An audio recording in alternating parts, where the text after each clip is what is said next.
Yeah, hey everybody. It's been a while. Sorry, been busy working stuff like that. So got a little time so I can make a video or two put out there. Yeah, it's been crazy. Working. And that's today's subject is being the best you can be in your profession. So we all know that we have a pandemic going on. People are home collecting unemployment or whatever. So jobs out there are hurting for people and stuff like that. So now is the opportunity for those people out there in the workforce to, hone their skills. Because once unemployment or whatever these people are on dries out, that they're going to come back out and, get jobs. And that's your opportunity to move up in the world. Right? So we're going to talk about, again, become number one. Be the best you can be. How can you, outdo your competition? So if, let's say, for instance, a factory has 40 jobs, right? 60 to 100 people apply. How are you going to be the one that gets the job, right? What's going to be on your resume? Where are they going to hear about you? What are they going to see on your Facebook? So I'm going to try to help you from my experience. I've told you in the past, I did it by listening, hearing what people have complained about. Told my children, listen, watch people, right? They're going to tell you how their actions are going to tell you how the job market is going to be, right? So if you have people that are complaining, don't want to do their job, whatever, you become the person that doesn't complain and does the job. Okay. So where do I begin? Let's start with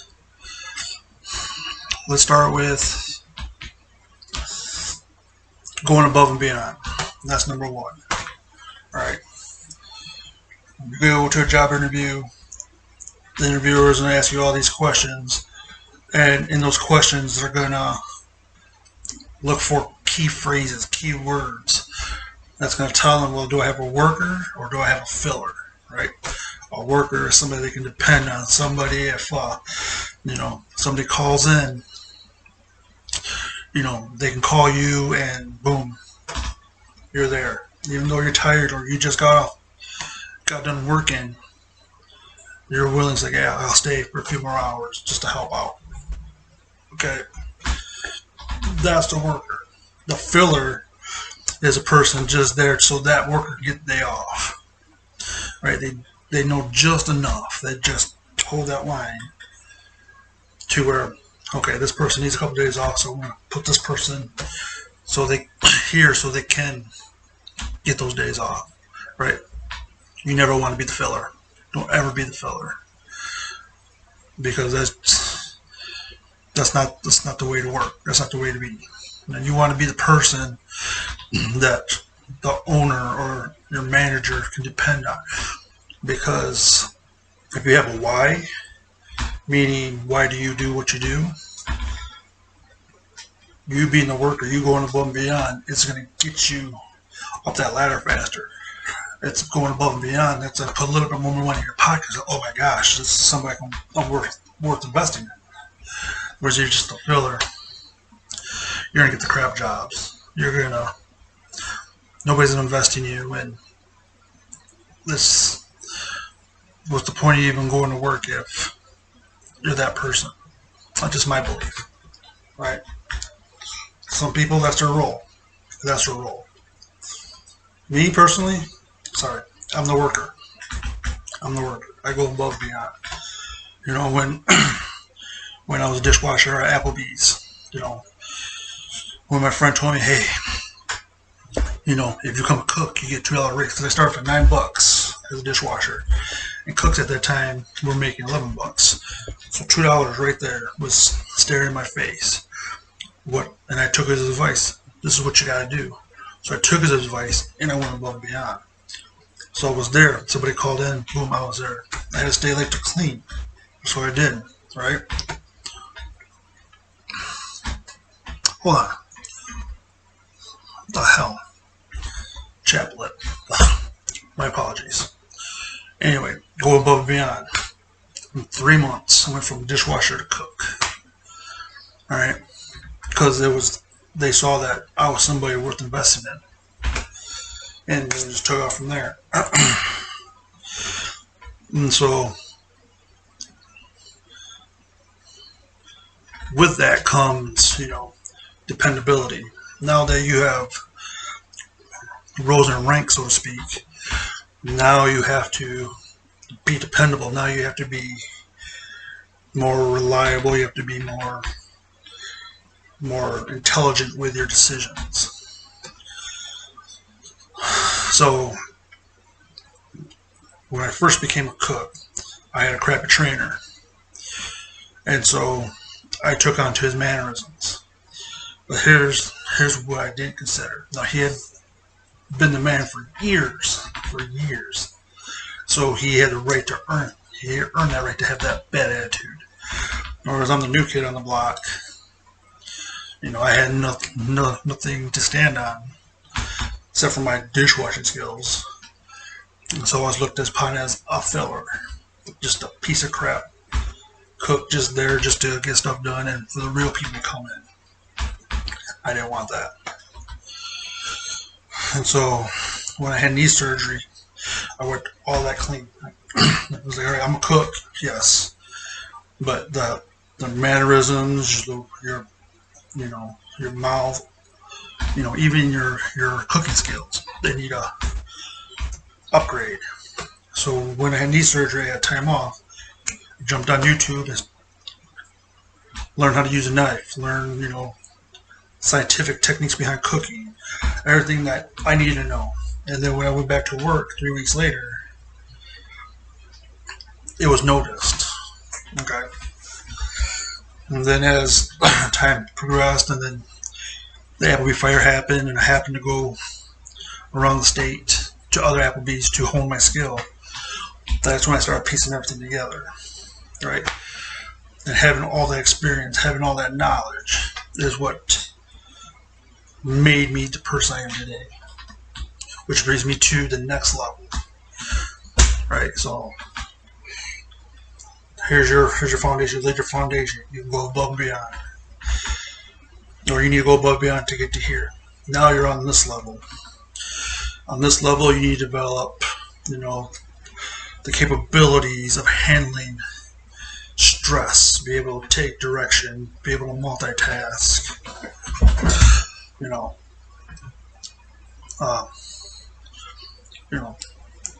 Be able to take criticism. On that level, this is where you go to. Once you got that master, this is where you go to the next level, where now you become the guy or the woman. You become the person. Okay, this is where people come to you and they ask for your opinion, and they ask for, what do you think, or what we got to do here, because the manager's not available. Okay, so this is where you develop respect. This is the level where you develop respect. You talk to your coworkers. You develop that interpersonal relation. That way, they trust you. They know that. Let's say for instance, you're scheduled to come in at 4 o'clock, right? 3:30. They're hit with. And this is just cooking industry, so I apologize if it doesn't pertain to you, but this is just what I know. So you're not scheduled at 4 o'clock. 3:30 comes and they're just hit, right? They're like, oh my god, we're in the weeds. They're freaking out. Everybody's ticked off. Clock in. You clock in. Rich is here. Oh my god. You come in. You see what's going on. You quickly put out the fires. And bam. Everything levels out. Because everybody's confident and calm because you're confident and calm. I hit the trigger.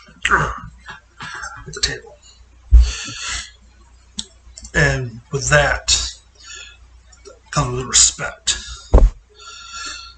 Because if you're calm, everybody else is calm. Even inside your mind, even inside your gut, you're like, oh, I want to get this over with. And you're freaking out. But on the outside, you're like, okay, you do this, do this, do this. You go over here, you go over here, do this. I'm going to start over here. And you just lay up, you already have that game plan. Boom, just like that. Just like that. Then, once you attain that level, then that's when you become the boss. Now, the boss can mean a lot of things where you can be a manager, you can be the owner, or you can be number one in your field, right? That you're the person, you're one of the top prospects. Like, if someone were to say, there's a job over here, and these are the qualifications, I can name 3 people on top of my head that can apply for that. If your name happens to fall in those top 3, you've done something right this whole time. And that's the position where, people say, hey, we'll throw you this much money. I know you're going to have another job, but how about I throw you this much money and you come work for me? Or, yeah, I know you have 2 jobs, but we'll just come down and meet me and, let's just talk, just so we can know each other. Then you go down there and you talk to that person, and they're like, well, it'll take to get you here. Right? That's when you know you've done something right. Okay? So again, there's layers to this, but you'll have to leave your ego at the door at every turn. Okay? As soon as you advance to the next level, put that ego away. Put the ego away, right? Because if you lose touch with yourself, if you think you're this big badass, nobody's gonna respect you. People are gonna think you're, forgive my French, you're an asshole, right? Leave that at the door, no matter where you go. Let's say I started one job, then I go to another job at a higher position. Just because I did well here doesn't mean that's going to fly over here. Even though they don't want me there, they did what they could to bring me there. Still, everybody's circle is different. Everybody's chemistry is different. Right? Team chemistry is different. You just got to figure out where you can play yourself in and work up to where the chemistry is now fluent again. So, with that being said, let's talk about going to places where, don't quite fit your team philosophy, don't fit your criteria, right? So I've been to places where, they're like, oh yeah, come on over, yeah, throw this money at you. And I go there, and it's crap, right? The boss is crap, it's lazy, the people are angry, they don't want to be there, but they have to be there because they want a paycheck, right? They gotta maintain their way of living. And, I've had some managers try to disparage my way, right? Like, I do things a certain way, but it doesn't match their way or how they were taught. Even though my way was successful, it has been successful at every other place I've been. And this one manager said, no, we'll do it this way, right? And so this is where you have what you call ethical dilemma. Do you A, keep on doing it your way, or B, erase all your crap and do it his way? Me personally, if they came to me, if they threw money at me, if they begged me to come work for them, I'm going to be open-minded, but I'm going to do it my way. I'm going to go through my process, the one that got me here. You do what you do. You do what you do that got you brought you to the dance. Did I say that right? Repeat that. You do what you keep on doing what you did that brought you to the dance. What that means is, what were you doing that made people say, hey, I want that guy, or hey, I want that person, I want that woman to come work for me. Right? If a certain way made you number one or top three or whatever, you keep on doing what you're doing. Right? They're throwing money at you. Right? You're telling them your schedule. Like, this is the schedule you want. Right? Again, it's okay to be open-minded and learn from people smarter than you, because that's the whole point of everything. You never want to be the smartest person in the room. If you are, you gotta find a new field. Right? Because you always want to keep on learning. But at the same time, don't let anybody disrespect you either. So, you make that choice. So, to reiterate this whole video, because it's getting kind of long, go above and beyond. Learn your craft. Right? Hone your skills. Get that respect. Right? Without that respect, no one will follow you. Because when it's time for you to lead, they're going to look at you and I'm like, this person don't know what they're talking about.